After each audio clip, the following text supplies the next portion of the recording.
In the words of my good friends over at London is Blue podcast, why not us, ladies and gentlemen? Why not us? Chelsea win their knockout tie against Lille in the Champions League 4-1. 4-1. Ça c'est une bonne victoire, ladies and gentlemen. Woo! We're going to talk about the game. And Chelsea, can Chelsea retain their Champions League trophy? Why not? Why not? As everyone says, Chelsea are a good cup team, and wouldn't it be so Chelsea throughout this season of uncertainty, turmoil, and seeming disaster at times, we go and win the Champions League? That would be nice. Shout out to the Lille fans in the stadium. Great atmosphere, although I heard there was some trouble in Lille prior to the game. I know a bunch of Chelsea fans got caught up in what sounds like French police brutality, which is very concerning to hear. But in terms of inside the stadium, that looked like a fantastic atmosphere. Credit to the Lille fans in the stadium for supporting their team so well, even when they are 4-1 down in aggregate. But we're going to run you through it, ladies and gentlemen, boys and girls. Settle in, get comfortable, make sure you click like and subscribe. Housework done. Couple of clicks from you, man, and I'm happy. So thank you, guys. Let's take a look at this on who scored as a good reference point. We'll take a look at the lineup. First and foremost, it started off actually with a 3-5-2 formation. I would not be surprised if WhoScores.com updates while we speak to you, but I'll talk you through the formation. It was Edouard Mendy in goal with a back three of Christensen, Silva and Rudiger. Of course, Christensen gets injured early and we see Trevor Chalobah come on for him and get what is our only yellow card in seconds, certainly a couple of minutes or something. We play a midfield five. Well, we play the golden trio that feels like when you play them together, they will be the unbeatable team of Kante, Kovacic, Jorginho, all so good for their own reasons. And you just now and again think, every time I see them in the midfield together, I think, we're going to take over the world. Never really works out like that, does it? And so it was those three in midfield. We had the wing-backs of Azpilicueta and Marcos Alonso, and we had a front two of Christian Pulisic and Kai Havertz, who, let's be honest, are our two form attackers. Maybe that's a little bit harsh on Hakim Ziyech, who was playing really ruddy well, but he does in a 4-1-4-1 formation. If we're playing a 3-back formation, generally our form attackers are seemingly, Pulisic, Mount, and Havertz. And Mount's been poor lately, but he links up well with Havertz. He obviously got a good assist today. I kind of get if you play a front three with two inside number 10s, Christian Pulisic is like, I would say born again, but he was such like a winger under Lampard, like a really direct winger, and this inside number 10 position didn't look to suit him that much, but lately he's been so good. I think he's actually developing his game, which is so good to see. So Kai Havertz and Christian Pulisic up front. We obviously changed the formation to what you see in front of you there. It became a 3-4-2-1, and obviously Mount came on at half-time. It was a half-time shift, and then Ziyech came on later for Pulisic. 4-4-2 from Lille on the night. Yilmaz obviously played quite well, scored the penalty. Let's walk you through what happened. So that substitution happened early with Trev on the 33rd minute, and within seconds he got that foul and got a yellow card. 38th minute, we concede the penalty for a Jorginho handball, and I don't really have a problem with that. I saw some people whinging on Twitter. His arms, it's not intentional, but when your arm's like that and it's sort of moving to whether it's moving towards the ball or he's trying to move out of the way, it looks like what it looks like. So yeah, it is what it is. I can totally understand why VAR gave it as a penalty. Great penalty converted by Yilmaz. And yeah, before that as well, I'm continuing to worry about Trev Chalobah in and around the box making these silly decisions, because it's like the third game in a row, I think. Whether it's like a booking or giving away a penalty, or he needs to chill.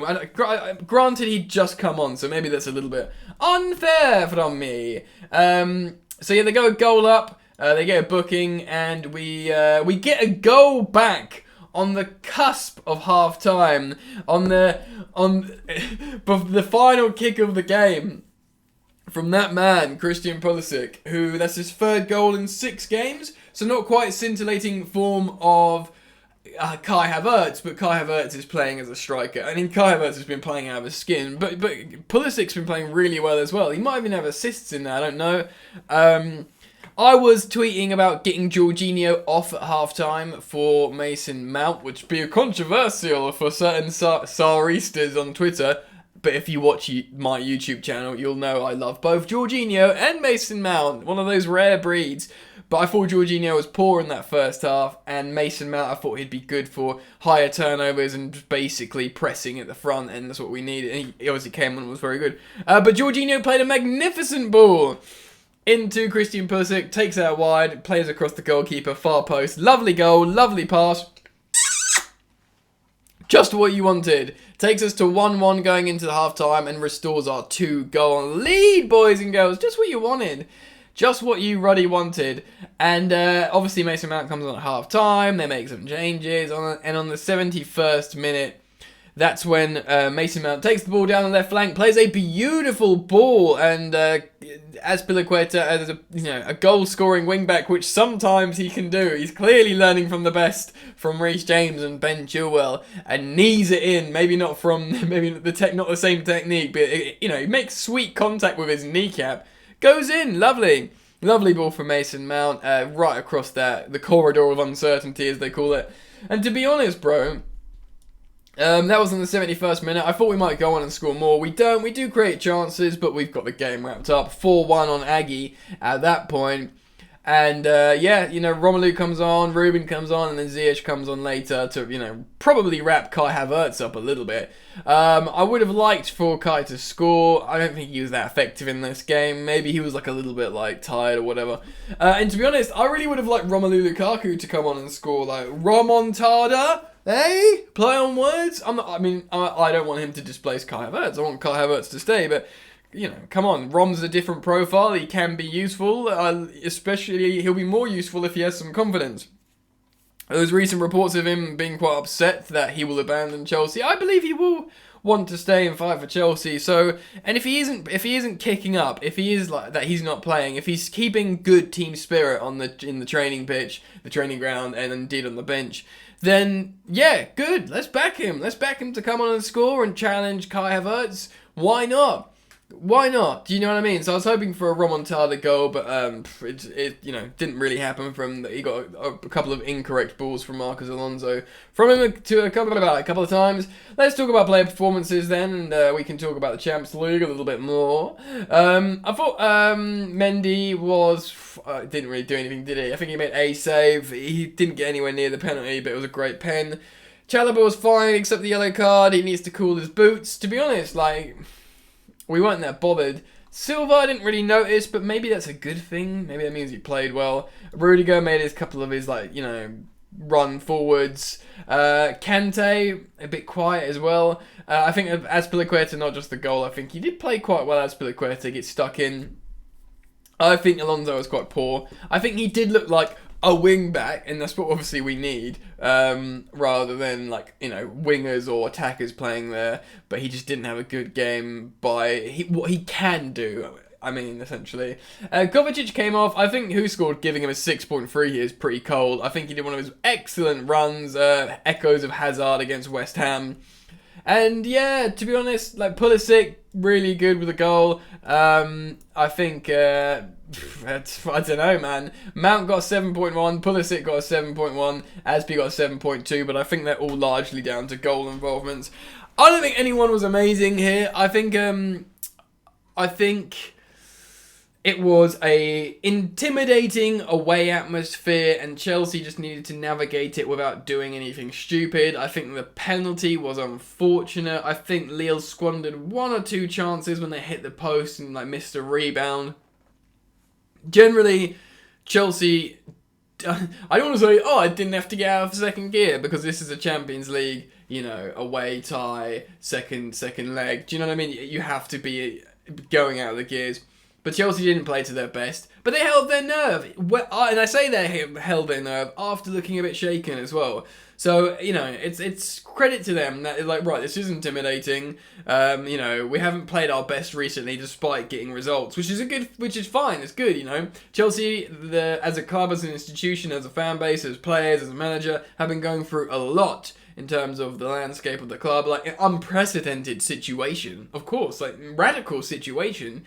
And they've been winning games with spirit, rather than playing to their top form. And maybe that helped him again today.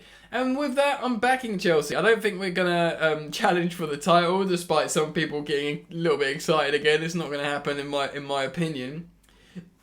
Excuse me. And I think we're probably going to qualify for the Champions League. So let's just ride the wave of spirit. Let's just ride the wave of playing for each other and doing well and that kind of stuff, that kind of like poetic football team brethren stuff. Let's ride on that and maybe let's see how far in the Champions League I can take us. Look, man, not that United were a big contender, but they're a big team and they're out. Ajax were looking like they were Champions League shredders this season. They've been eliminated. Juventus eliminated this evening from Villarreal. So it's the Premier League trio of Chelsea, Liverpool, and Man City, that trio, and then you'd have to say Bayern Munich. You could. Who else? There's probably others in there, but they're the usual suspects. We'll see what happens. Anyway, I wanted to do a match review. Let me know what you thought down below in the comment section. Drop a like, subscribe if you're new. Of course, daily Chelsea news content. Check out my previous uploads. Peace. You ain't so tough with that bad boy talk. I'ma get it how I'm living. I'ma walk the walk. Outline my lines, I rap through thought. Body bag the verse, outlined in chalk. In my life seen trouble, hustle on the double. Silence on the trigger like my pick got a muzzle. Yo, chick like to guzzle, bad boy stay in trouble. I only love this paper, sorry I don't. I love me bitch.